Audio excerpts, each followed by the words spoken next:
If you think that your life is hard and you're giving up on that because you think your life is unfair, think again. I was 18 years old when I got married.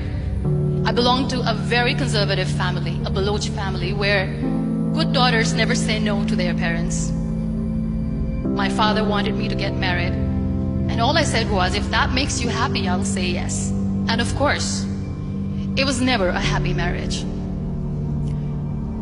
Just about after 2 years of getting married, about 9 years ago, I met a car accident.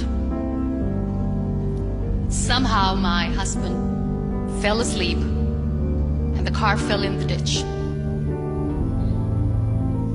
He managed to jump out, saved himself. I'm happy for him. But I stayed inside the car and I sustained a lot of injuries. The list is a bit long. Radius ulna of my right arm were fractured. The wrist was fractured.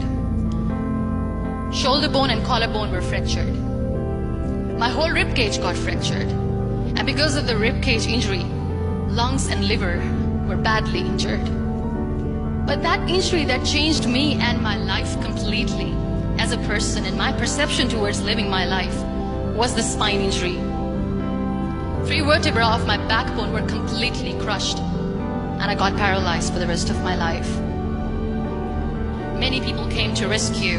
They gave me CPR. They dragged me out of the car. And while they were dragging me out, I got the complete transection of my spinal cord. Those 2.5 months in the hospital were dreadful. I was at the verge of despair. One day, doctor came to me and he said, well, I heard that you wanted to be an artist, but you ended up being a housewife. I have a bad news for you.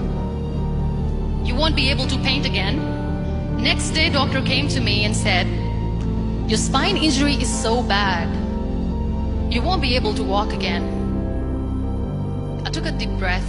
I decided it's all right.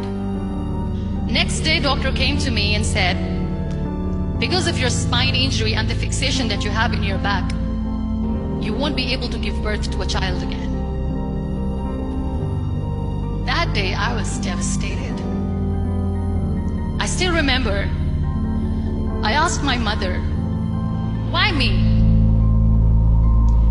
And that is where I started to question my existence. Why am I even alive? And that is where I realized that the words have the power to heal the soul. My mother said to me, this too shall pass.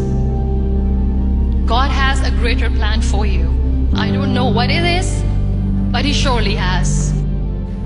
That day I decided that I'm going to fight my fears.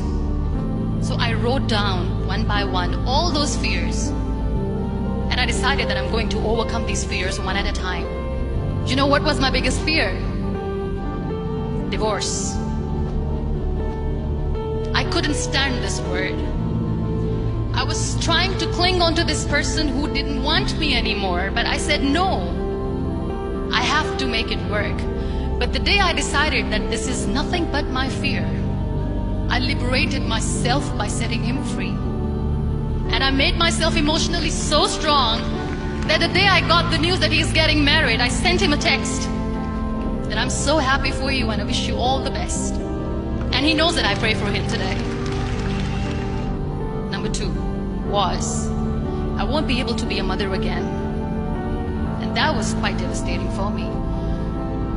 But then I realized there are so many children in the world, all they want is acceptance. So there is no point of crying, just go and adopt one. And that's what I did.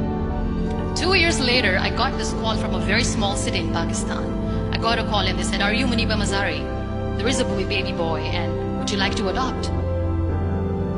And when I say yes, I could literally feel the labor pain. I said, yes, yes, I am going to adopt him. I am coming to take him home.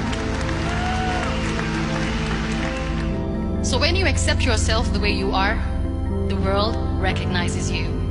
It all starts from within. We have this amazing fantasy about life. This is how things should work. This is my plan. It should go as per my plan. If that doesn't happen, we give up. wanted to be on the wheelchair.